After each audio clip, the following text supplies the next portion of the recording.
Assalamualaikum warahmatullahi wabarakatuh. Bertemu lagi kita dalam siri belajar bersama Ustazah Yohanis. Okey, hari ini kita akan teruskan pelajaran Pendidikan Al-Quran As-Sunnah tingkatan 4 kita dengan tajuk Ulumul Hadis dan Kepentingannya. Sila bersedia semua ya.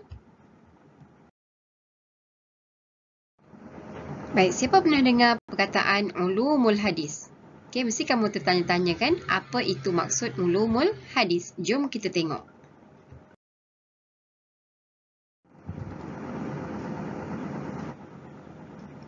Maksud ulumul hadis. Dari segi bahasa, ulum ialah kata jamak bagi ilmu. Ya, ulum adalah perkataan daripada bahasa Arab. Okey, ilmu ialah pengetahuan mengenai sesuatu. Okey, itu dari segi bahasa untuk perkataan ulum. Manakala dari segi istilah, dia merujuk kepada gagasan ilmu yang mengandungi kaedah untuk mengetahui tentang perihal sanad dan matan hadis. Okey, dari situ kita akan tahu sesuatu hadis itu sama ada ia diterima ataupun ditolak. Okey, itu maksud ulumul hadis dari segi istilah.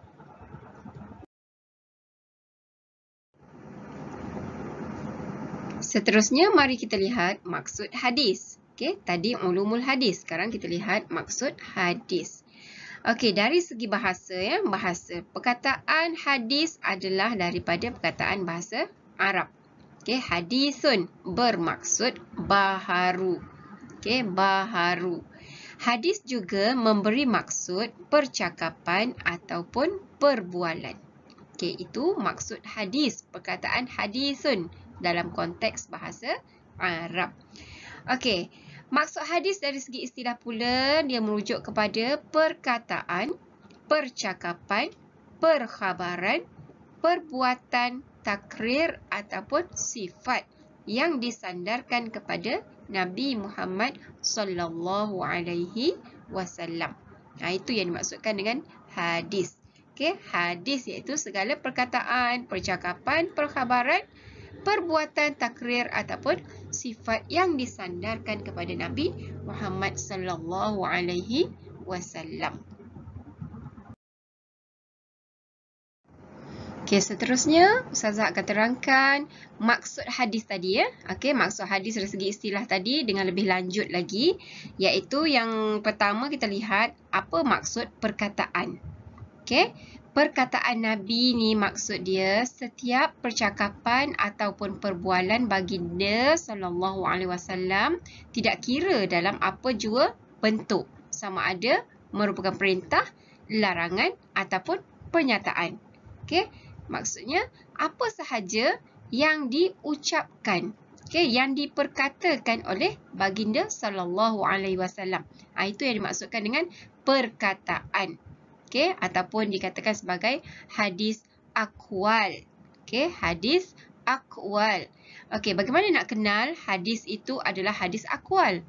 Okey, contoh yang diberikan di sini ialah an Abi Hafsin Umar bin Al-Khattab. Okey, Umar. Okey, Umar bin Al-Khattab sami'tu. Dia kata dia dengar. Sami'tu. Tu ni kembali kepada Umar. Okey, jadi Umar yang dengar, dia dengar siapa? Dia dengar Rasulullah sallallahu alaihi wasallam yaqulu, berkata. Jadi yaqulu ni kembali kepada Rasulullah. Rasulullah yang berkata. Ini maksudnya hadis aqwal tadi, iaitu hadis yang mana Rasulullah yang berkata-kata tentang matan hadis ini. Ini maksud matan hadis, iaitu teks hadis. Apa yang Rasulullah kata? Innamal a'malu binniyat. Itu yang diungkapkan oleh Rasulullah sallallahu alaihi wasallam. Okey, itu maksud hadis aqwal ataupun perkataan Nabi sallallahu alaihi wasallam. Okey, yang kedua adalah perbuatan Nabi. Okey. Hadis af'al.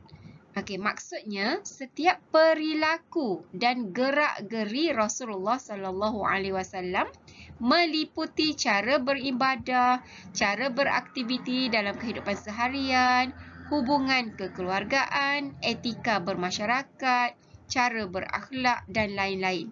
Ya, apa-apa sahaja yang dibuat oleh Rasulullah sallallahu alaihi wasallam. Okey, contoh yang diberi ialah hadis an Jabir bin Abdillah qala. Kat sini ada juga perkataan qala, tapi qala di sini bukan Rasulullah yang qala, tapi Jabir yang berkata. Jabir kata apa? Jabir kata kana Rasulullah sallallahu alaihi wasallam yusalli ala rahilatihi. Jabir kata Rasulullah tu solat di atas kenderaannya. Jadi Rasulullah solat di atas kenderaannya ni maksudnya perbuatan. Perbuatan Nabi sallallahu alaihi wasallam. Itu yang dimaksudkan dengan hadis af'al ataupun apa yang dimaksudkan dengan perbuatan Nabi. Dalam maksud hadis tadi. Moga dah boleh faham. Kita akan pergi kepada yang seterusnya. Takrir Nabi sallallahu alaihi wasallam. Apa pula yang dimaksudkan dengan takrir ini? Takrir secara mudahnya kita nak faham merujuk kepada perkara yang didiamkan oleh Rasulullah sallallahu alaihi wasallam. Contoh situasinya macam inilah. Sesuatu perkara dilakukan di hadapan Rasulullah sallallahu alaihi wasallam ataupun ada sesuatu berita sampai ke pengetahuan baginda. Namun baginda tidak menegahnya ataupun tidak menzahirkan kebencian terhadap perbuatan tersebut. Bahkan baginda berdiam diri dan membiarkannya. Itulah perkara yang nak digambarkan dengan takrir. Contoh peristiwa yang pernah berlaku. Khalid Al-Walid telah pun berkata, Nabi telah pun dihidangkan dengan daging dhab bakar. Dhab ni adalah biawak padang pasir. Dia tak sama macam biawak di negara kita yang hidup di tempat-tempat kotor tu. Maka diberitahu kepada baginda bahawa itu adalah daging dhab. Bila baginda dah tahu, baginda tidak mengambilnya. Maka Khalid tanya, adakah ianya haram? Baginda menjawab, tidak. Tapi kenapa baginda tak makan ya? Baginda terus berkata, binatang tersebut tidak ada di kampung kaumku, maka aku tidak suka. Kamu lah tak biasa makan, mesti kamu tak suka kan? Jadi Khalid pun makan, sedangkan Rasulullah melihatnya. Maknanya Rasulullah biar je Khalid terus makan dhab tersebut. Itu menunjukkan benda tu tak haram kan? Jadi boleh dimakan. Rasulullah tak tegah pun. Itu maksud takrir. Yang kedua, seterusnya lah yang terakhir Ustazah rasa ni, sifat Nabi ya. Sifat Nabi ni boleh kita lihat dalam dua aspek, iaitu aspek jasmani dan juga rohani. Sifat Nabi dari segi sudut jasmani. Jasmani ni tubuh badan. Seperti bentuk tubuh badan. Aspek rohani pula ialah sifat dalaman lah ya. Sifat amanah, sifat jujur. Itu maksud sifat. Contoh dia, Al-Bara' berkata bahawa Rasulullah sallallahu alaihi wasallam adalah manusia paling tampan wajahnya. Dan paling baik akhlaknya. Baginda tidak terlalu tinggi dan tidak pula terlalu rendah. Hadis riwayat Bukhari. Itu adalah maksud sifat Nabi sallallahu alaihi wasallam. So, dengan penjelasan ini, Ustazah mengharapkan kamu boleh faham ya maksud hadis tadi dari segi istilah tadi. Perkataan hadis ya. Perkataan hadis, ada lagi perkataan lain yang diguna pakai jika kamu baca perbahasan-perbahasan tentang hadis ya. Maksudnya hadis ni dia ada 3 lagi perkataan lain yang sama je erti dengan hadis, iaitu al-khabar. Al-khabar. Yang kedua as-sunnah. Okey, yang sebut sunnah-sunnah tu samalah maksud dia. Okey, dan yang ketiga adalah al-athar. Okey, kalau sebut al-athar, kalau jumpa perkataan as-sunnah, jumpa perkataan al-khabar, dia sama saja maksudnya dengan hadis. Baik, kamu tahu jenis-jenis hadis tak? Okey, ni jenis-jenis hadis ya. Hadis ni ada dua, iaitu yang pertama hadis nabawi. Okey, hadis nabawi. Yang kedua, hadis qudsi. Okey, apa dia? Sekejap lagi kita tengok ya. Baik, apa itu hadis qudsi? Ini jawapannya ya. Hadis qudsi ialah suatu hadis yang diwahyukan oleh Allah Subhanahu Wa Taala kepada Rasulullah Sallallahu Alaihi Wasallam melalui ilham atau mimpi. Ingat ni kaedah penerimaan. Okey, kemudian baginda menyampaikan dengan menggunakan perkataan baginda sendiri. Ini pun penting ni. Okey, terima melalui ilham atau mimpi, kemudian sampaikan dengan perkataan baginda sendiri. Inilah yang membezakan daripada hadis nabawi. Okey, contoh dia, an Abi Dzar radhiyallahu anhu anin Nabi sallallahu alaihi wasallam. Okey, di sini clue dia. Macam mana kita nak kenal hadis itu hadis qudsi? Clue dia mesti ada fima rawa anillah. Ini salah satu je frasa contoh. Nanti kalau kamu baca, jumpa hadis qudsi lain, mungkin frasa ni akan bertukar kepada lain-lain. Tapi maksudnya tetap sama, iaitu Rasulullah ambil dia daripada Allah. Terima dia daripada Allah. Okey, mungkin juga boleh fima yarwihi an rabbihi ataupun lain-lain frasa yang menunjukkan bahawasanya Rasulullah nak sampaikan apa yang dia terima daripada Allah. Okey, ni clue dia ya. Okey.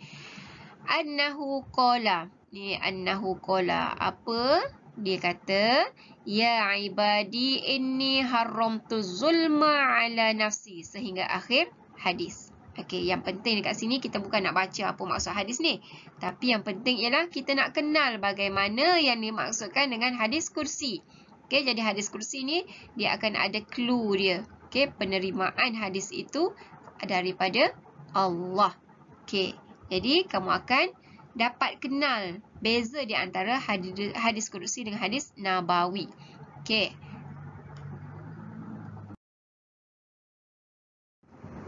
Okey, mari kita lihat perbezaan di antara hadis nabawi, hadis qudsi dan juga Al-Quran. Okey, perhatikan betul-betul.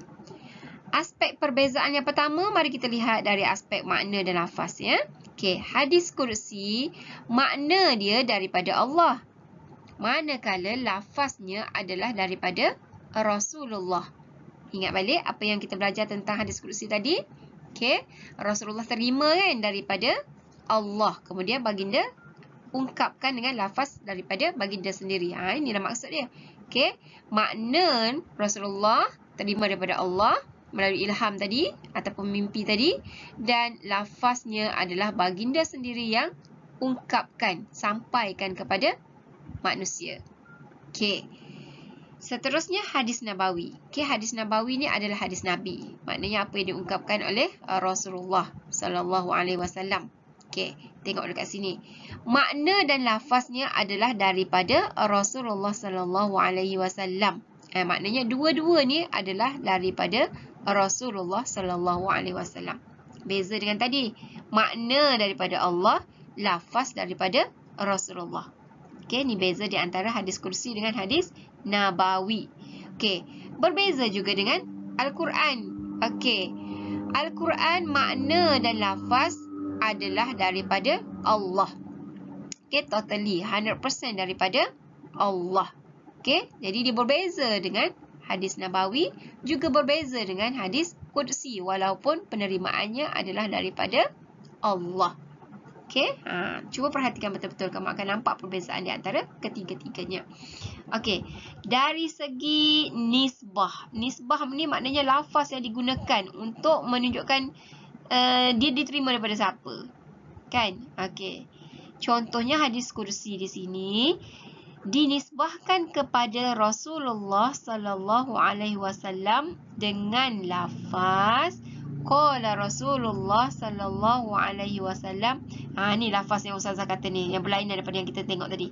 Fima yarwihi an rabbih. Okey, dia akan nyatakan bahawasanya hadis tersebut dia terima daripada Allah. Baik, seterusnya kita lihat persamaan di antara hadis nabawi dan hadis qudsi. Okey, sebelum kita masuk perbezaan antara hadis dengan Al-Quran. Okey. Persamaan di antara hadis qudsi dengan hadis nabawi. Oleh kerana dua-duanya hadis, maka dia adalah benda yang sama. Okey, benda yang sama, kecuali jika kita bezakan di antara hadis qudsi dengan hadis nabawi.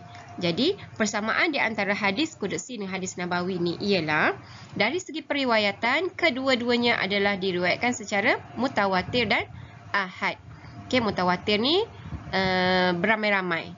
Maknanya diriwayatkan secara beramai-ramai.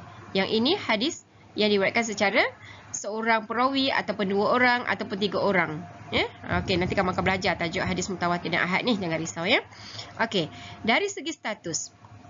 Status ni maksudnya hadis ni dia sabit secara qat'i dan juga zonni. Okey, maksud qat'i ni maknanya kita kena terima secara total.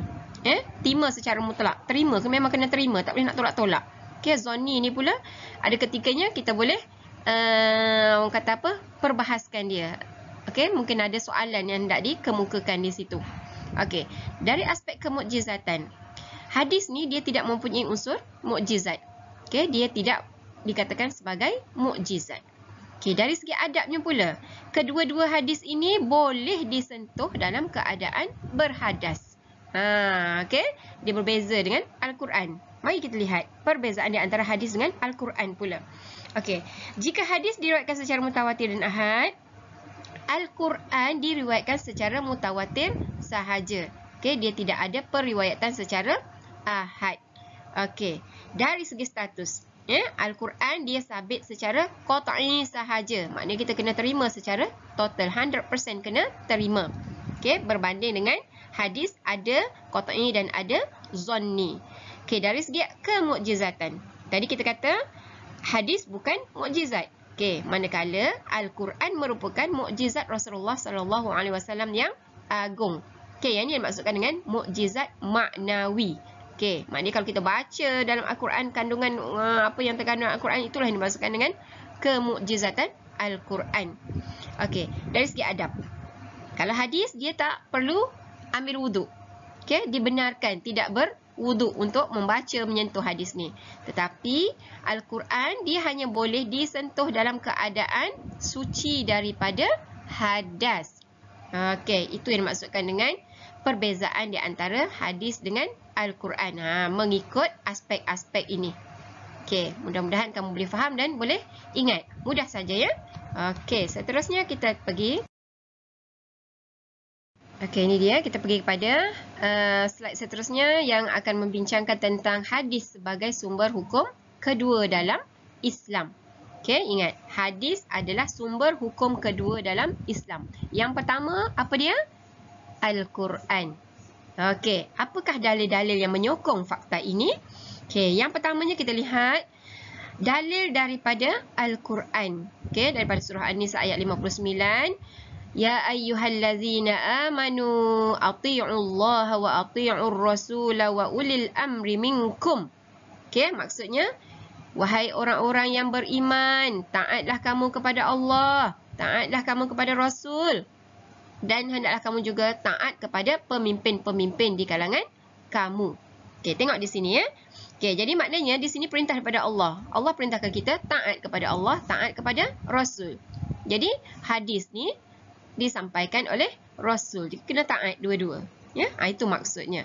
Okey, seterusnya dalil daripada hadis pula. Okey, an Abi Hurairah radhiyallahu anhu 'anil Nabi sallallahu alaihi wasallam annahu qala taraktu fikum amrayni lan tadillu ma tamassaktum bihima kitaballahi wa sunnata Rasulillah sallallahu alaihi wasallam. Hadis riwayat Malik.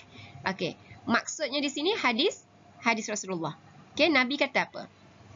Aku tinggalkan kepada kamu dua perkara. Amroini. Okey, jawapannya di akhir nanti. lan tadillu. Okey, kamu semua tidak akan sesat. Tidak akan sesekali sesat. Ma tamassaktum bihima. Okey, selagi mana kamu berpegang dengan kedua-duanya. Apa maksud kedua-duanya ni? Bihima ni apa maksud amra ini? Iaitu kitab Allah wa sunnata Rasulillah sallallahu alaihi wasallam. Ini dia dalil yang menyokong bahawasanya hadis itu sumber kedua selepas Al-Quran. Kalau kita berpegang pada hadis, kita tidak akan sesat. Kita berpegang pada Al-Quran, kita tidak akan sesat. Itu dua sumber yang berautoriti dalam Islam. Okey, dalil yang ketiga dikenali sebagai dalil ijma'. Okey, dalil ijma' ni ialah dalil persepakatan ulama' tentang sesuatu perkara. Okey, maksud ijma', persepakatan. Okey, para sahabat telah bersepakat melaksanakan hukum dan mematuhi perintah serta larangan baginda sallallahu alaihi wasallam sama ada ketika Rasulullah masih hidup ataupun telah wafat.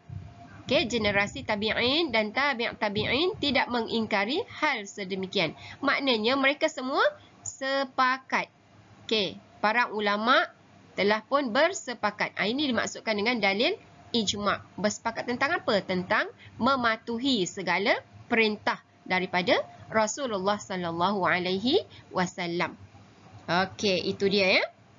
Okey, hadis sebagai sumber hukum kedua dalam Islam dengan disokong oleh 3 jenis dalil. Dalil Al-Quran, dalil hadis dan juga dalil ijma'. Baik, kita pergi pada yang seterusnya. Okey, yang seterusnya ialah kepentingan hadis dalam kehidupan.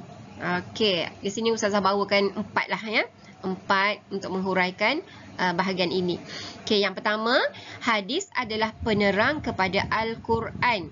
Kerana tidak semua hukum hakam diterangkan dengan jelas di dalam Al-Quran. Okey, jadi apa-apa saja yang disebut di dalam Al-Quran akan dijelaskan oleh hadis Rasulullah sallallahu alaihi wasallam. Contohnya, cara solat, cara mengeluarkan zakat. Just sebab benda-benda perkara-perkara tersebut tidak diterangkan secara jelas di dalam Al-Quran. Okey, yang kedua, hadis ni adalah sebagai sumber hukum kedua selepas Al-Quran. Sebagaimana yang Ustazah terangkan tadi ya. Itu pentingnya hadis. Okey, yang ketiga, hadis ni bertindak sebagai penyokong kepada hukum yang ada di dalam Al-Quran. Okey, maknanya Rasulullah menyokong apa yang telah Allah terangkan di dalam Al-Quran. Okey, maknanya Rasulullah menyatakan perkara yang sama di dalam hadis-hadis baginda. Okey, dan yang keempat, umat Islam mampu memahami ajaran Islam dengan lebih baik kerana boleh merujuk kepada dua sumber yang benar. Okey, kalau baca Al-Quran tak berapa nak faham tentang tafsirannya apa semua, boleh rujuk dalam hadis. Okey, dari situ kita boleh menambahkan lagi pemahaman kita tentang isi kandungan Al-Quran. Okey, betapa pentingnya hadis dalam kehidupan. Kita tak boleh hanya berpegang kepada Al-Quran tanpa mengambil kira hadis. Seterusnya, kepentingan mempelajari ulumul hadis. Okey, Ustazah ambil 3 saja ya. Ustazah petik 3 saja daripada buku kamu tu. Okey, penting ke kita belajar ulumul hadis ni? Ingat balik ulum tu apa tadi? Ulum ni gagasan ilmu. Okey, gagasan ilmu yang mengkaji hadis. Penting ke kita mengkaji hadis? Okey, penting. Kita ambil 3 sahaja. Okey, yang pertama, umat Islam akan tahu cara untuk menilai status hadis. Okey, contohnya dari segi sanad dan matan. Okey, kalau kita kaji hadis dari segi sanad dan matan, kita akan tahulah hadis itu sahih ataupun tidak. Pentinglah ya, sebab kita akan beramal dengan hadis yang sahih lah. Kita tak bolehlah beramal dengan hadis yang tidak sahih. Okey, yang dhaif, yang maudhu'. Okey, yang kedua, umat Islam dapat memahami cara ataupun metodologi. Okey, kaedah ya. Ulama menilai sesuatu hadis. Bila kita belajar, maknanya barulah kita tahu senang ke susahnya untuk menilai sesuatu hadis. Bukan sembarangan main letak je nama hadis tu begitu begini, hukum hadis itu begitu begini. Ya, maknanya dia ada cara, kaedah untuk menilai status hadis tersebut. Okey, kepentingan yang ketiga, seseorang itu mampu membezakan di antara hadis sahih, hadis hasan dan juga hadis dhaif. Okey, ini melalui ilmu ulumul hadis. Jadi bila dapat macam ini, kita hanya akan beramal dengan hadis-hadis yang betul sahajalah, yang telah dikategorikan oleh ulama sebagai hadis yang makbul, yang diterima, yang boleh diamalkan. Ya, okey, kamu akan belajar nanti insya-Allah. Baik, seterusnya kita masuk pula kepada golongan yang memusuhi hadis. Ya. Okey, ada golongan yang hanya menerima Al-Quran sahaja di kalangan orang Islam ni. Kan? Ni namakan musuh hadis. Okey, kita sebutkanlah di sini dalam buku teks kamu tu, iaitu yang pertama golongan anti hadis. Okey, dan yang keduanya adalah golongan orientalis. Nanti kita lihat dia punya maksud orientalis ni sebab saya akan bagi tugasan untuk kamu nanti ya. Okey, secara ringkasnya golongan anti hadis ni adalah golongan yang hanya beramal dengan Al-Quran semata-mata. Mereka menolak hadis. Okey, mereka tidak percaya hadis yang dibawa oleh Rasulullah sallallahu alaihi wasallam, yang disampaikan oleh Rasulullah sallallahu alaihi wasallam atas beberapa dakwaan lah, atas beberapa dakwaan. Okey, nanti kita lihat sekejap lagi ya. Baik, ni surprise. Ustazah rupanya tidak akan menerangkan apa namanya dakwaan-dakwaan yang dibuat oleh golongan orientalis. Okey, sebaliknya Ustazah nak berikan tugasan untuk kamu semua. Okey, tugasannya apa? Cuba bincangkan dalam kumpulan apakah bentuk-bentuk pandangan negatif musuh-musuh hadis ini. Okey, terangkan juga hujah untuk menolak pandangan mereka terhadap hadis tersebut. Okey, kamu boleh rujuk dalam buku teks, cuba fahamkan dan cuba bentangkan di depan guru kamu. Ya, dia merupakan satu penilaian PBD. Okey, buat, jangan tak buat ya. Terima kasih semua kepada anak-anak yang sudi belajar bersama Ustazah Yohanis ya. Okey, jangan lupa tekan butang sebagai tanda sokongan anda kepada channel Ustazah Yohanis. Jangan lupa subscribe, like dan share. Assalamualaikum warahmatullahi wabarakatuh.